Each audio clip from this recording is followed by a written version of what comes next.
ตอบอยากรู้เรื่องอะไรในภารกิจนี้แม้กระทั่งเรื่องลี้ลับมีหลายอย่างมากที่ผมยังไม่ได้พูดและที่ผมยังไม่ได้บอกและที่ผมยังไม่ได้เกริ่นนำนะครับแล้วเหมือนตอนนี้เปลผมมันไขว่เองด้วย เบิ่งที่เอาจริงไม่ได้พูดเล่นมันคือเขาเรียกพลังงานจากฮะพลังงานจากการยุ่มไหมยกลอนตอนกลางดึกอยู่หน้าถ้ำในขณะที่ทุกคนกำลังรับไหลตอนตีหนึ่งท่านผู้ชม FC แฟนคลับสบายดีมดสุขูสุคนมาพบมาพ่อกันตอนเศร้ามือนี้ท่านผู้ชมเอาตอนเศร้าเลยเพราะว่าตื่นขึ้นมาก็เห็นไล่สดของอาจารย์เก่งกาดบงกาวงท่านผู้ชมซึ่งเป็นผู้นำทีมงานกู้ภัยทั้งไทยและลาวซึ่งปฏิบัติหน้าที่อยู่ที่หน้าถ้ำพระเจ้าอยู่ที่เมืองล่องแจ้งแขวงไซสมบูรณ์ซึ่งเป็นภารกิจที่นักหน่วงที่สุดในชีวิตของทางอาจารย์ก็ว่าได้อีกเคสหนึ่งท่านผู้ชมซึ่งว่าเป็นเรื่องที่หลายคนคันเป็นคนลาวก็คงจะเข้าใจและคงจะฮู้ได้แล้วว่า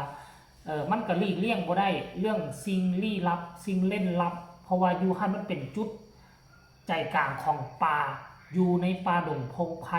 โอกาสที่มันจะเจอมันก็ยังมีหลายแม้กระทั่งประเทศไทยประเทศที่เจริญกว่าก็ยังมีสิ่งลี้ลับเรื่องเล่นลับอยู่เต็มทุกทั่วมุมของประเทศไทยแล้วประเทศลาวเป็นประเทศที่ยังบ่ทันพัฒนาเนาะป่าไม้ยังอุดมสมบูรณ์มันก็หลีกเลี่ยงบ่ได้แต่ว่าที่ผ่านมาก็บ่ค่อยเห็นเราออกมาเว้าเกี่ยวกับเรื่องนี้เพราะว่าด้วยภารกิจด้วยอย่างต่างๆท่านผู้ชมแต่ว่าเราก็เห็นเราแง้มออกมาโพสต์หลายข้างหลายข่าวเป็นต้นพวกเจ้าเสือเรื่องเล็กลงเล็กไหลบ่ต่างๆนานาแต่บ่คิดว่ามื้อคืนนี้เราจะออกมาไล่สดตอนตีหนึ่งหรือว่าตอน1 โมงกลางคืนเนาะในช่วงขณะนี้ไล่สดอยู่น่ะมีน้องๆที่มานอนอยู่ข้างๆนั่นถึกดึงหัวถึกดึงผมต่างๆนานาเลยทุกคนเลยและสำหรับตัวเรากำลังนั่งไล่สดอยู่ในเปเราบอกว่าเปของเรานี่แกว่งเองกวยเองมีคนมากวยมีคนมาพักมาดันยู่ให้มันกวยเองอันนี้เป็นคอนเทนต์เป็นเรื่องเว้าลิ้นหรือว่าเรื่องจริงให้ทุกคนไปส้มไปฟังแล้วก็ไปเบิ่งสีหน้าท่าทางของเราเลยนี่ท่านผู้ชมอาจจะเป็นเรื่องจริงก็ได้และในช่วงขณะที่เรากำลังเว้าเรากำลังไล่สดนี่นะตอนตีหนึ่งไหนได้ยินเสียงคือคนไปฟันไม้แบบปัก2-3ข้างเลยข้างละ2 บาทปักข้างละ3 บาทปักก็มีท่านผู้ชมเสียงคือคนเอามีดเอาผ้าไปฟันไม้ตอนตีหนึ่งเลยมันก็คงจะบ่มีบ่ท่านผู้ชม FC แฟนคลับเพราะว่าสุดนี่นะมือว่านนี่นอนนี่ก็สิมีน้ำกันประมาณเกือบ10 ปลายคนนี่ติอาจจะบ่น้อยแล้วก็บ่หลายเพราะว่าคนส่วนใหญ่ก็ลงไปนอนอยู่ที่เฮือนที่ศาลแล้วก็นอนอยู่โรงแรมก็10 กว่าคนแล้วได้ทีมงานกู้ภัยก็ได้ท่านผู้ชมซึ่งมันเรื่องนี้เป็นเรื่องที่บ่เชื่อก็อย่าลบหลู่แล้วบ่เชื่ออย่าลบหลู่และ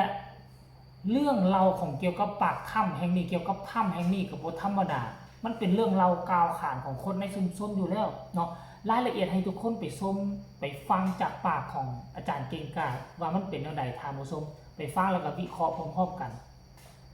ตอบอยากรู้เรื่องอะไรในภารกิจนี้แม้กระทั่งเรื่องลี้ลับมีหลายอย่างมากที่ผมยังไม่ได้พูดและที่ผมยังไม่ได้บอกและที่ผมยังไม่ได้เกริ่นนำนะครับแล้วเหมือนตอนนี้เปลผมมันไขว่เองด้วย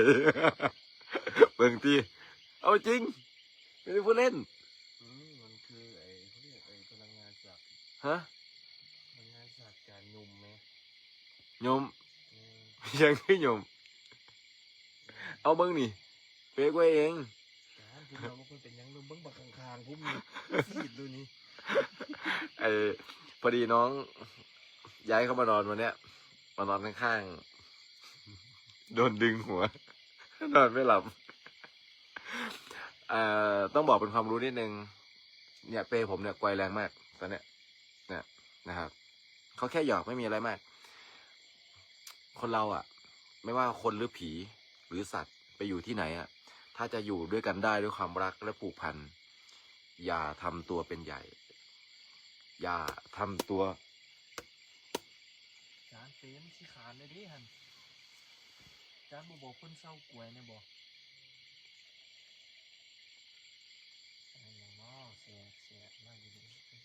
เอาจริง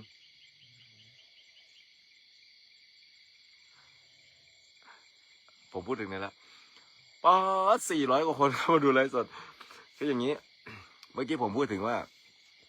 คนเราจะไปอยู่ที่ไหนก็ได้ ถ้าอยากมีความสุข จงทำตัวให้กลมกลืนกับธรรมชาติ หรือวัฒนธรรมกับที่นั้นๆ แม้กระทั่งการเข้าไปอยู่ในป่าในเขา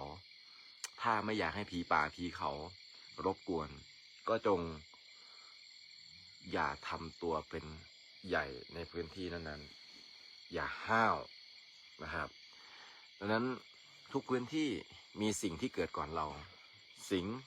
และสู่และอาศัยสถิตอยู่ในพื้นที่ดังกล่าวนะครับ การทำภารกิจในพื้นที่ที่สปป.ลาวบ่อยครั้งที่ผมเดินทางมากับสิ่งลี้ลับและมองไม่เห็นมันมีหลายสิ่งหลายอย่างมากนะครับ ก็ถ้าเล่าไปเนี่ยมันคงจะนานมากนะครับ ต้องแบ่งเป็นพาร์ทๆไป ในเอาย่ำได้สิเศร้ากวยแล้วนี่ห่วยโอ้พีโมนีบ้ายองเว้ย ยอกแม้กระทั่งภารกิจในพื้นที่ดังกล่าวเนี่ยครับถ้ำที่คนสูญหายเนี่ยชื่อว่าถ้ำพระเจ้านะครับมันมีเรื่องเล่าบอกต่อมากับคนในพื้นที่อยู่นะครับมันเหมือนถ้ำเก่าโบราณนะแล้วเขาปิดปากถ้ำไว้นะครับแล้วคนที่เข้าไปหาอยู่หากินเข้าไปหาค้างคาวตีค้างคาวเอาไปชั่งกิโลขายหรืออะไรก็แล้วแต่เขานะไม่อันนั้นไม่ไปยุ่งเกี่ยวนะครับเขาก็จะประสบพบเจอกับหลายสิ่งหลายอย่างในมิติลี้ลับนะครับเขาพระเจ้า ถ้ำพระเจ้านะครับ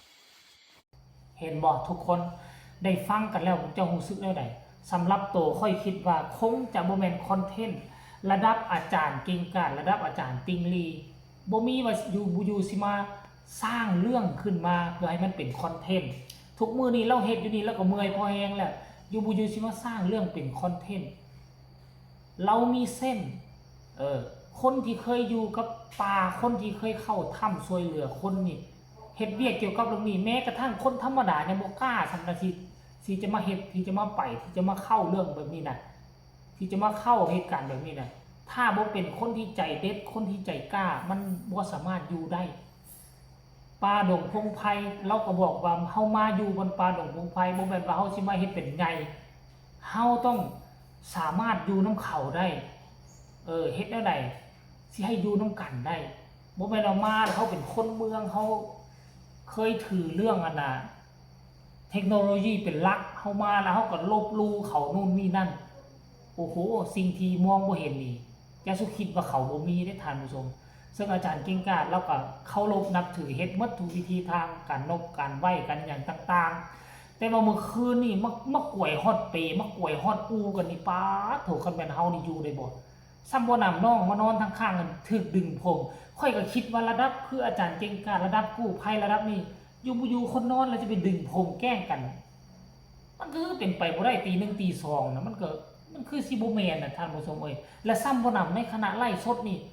ผู้ชมทางไล่สดก็ยังมาเห็นเงาคนแก่อยู่ทางด้านหลังของอาจารย์เก่งกาจอีกตื่มเห็นเงาคนแก่แล้วก็พยายามสายกล้องไปหลายครั้งหลายคราวอยู่เฮ้ยมันขนาดนั้นเลยว่าท่านผู้ชมนอกจากจะสู้กับภัยธรรมชาติน้ำท่วมปากถ้ำแล้วน่ะยังสู้กับสิ่งลี้ลับที่มองบ่เห็นยังใครว่าชุมชนลาวไทยนี่น่ะสิเฮ็ดแนวใดเฮาก็มีม่องบูชาอยู่คันไปเจอบนของฝรั่งมั่งค่าเขาบ่ยอมบูชาเขาบ่เคารพนับถือแนวนี้โอ้ยแฮงคักกว่าเก่าแฮงสินักยังใครว่าลาวนี่ลาวไทยคือกันประเพณีซื้อมักไม้มักตอกมาบูชาจุดธูปจุดเทียนบอกกล่าวตลอดมันอาจจะเบาบางลงคันบ่ซั่นกวนนักกว่านี้คันบ่มีการเฮ็ดพิธีแนวนี้นะตามที่ค่อยคิดท่านผู้ชมหลังจากที่พวกเจ้าได้ฟังจากปากได้เห็นภาพกับตาของอาจารย์เก่งกาจแล้วพวกเจ้ารู้สึกแนวใดต่อเหตุการณ์นี้ก็สามารถคอมเมนต์กันมาได้แต่ให้ขอคอมเมนต์แบบสร้างสรรค์ก็แล้วกันเด้อทุกคนฝากกดไลค์กดแชร์กดติดตามเป็นกำลังใจให้ทีมงานหน้าถ้ำก็แล้วกันสำหรับคลิปนี้ตอนเช้าๆลาท่านผู้ชมไปก่อนสบายดี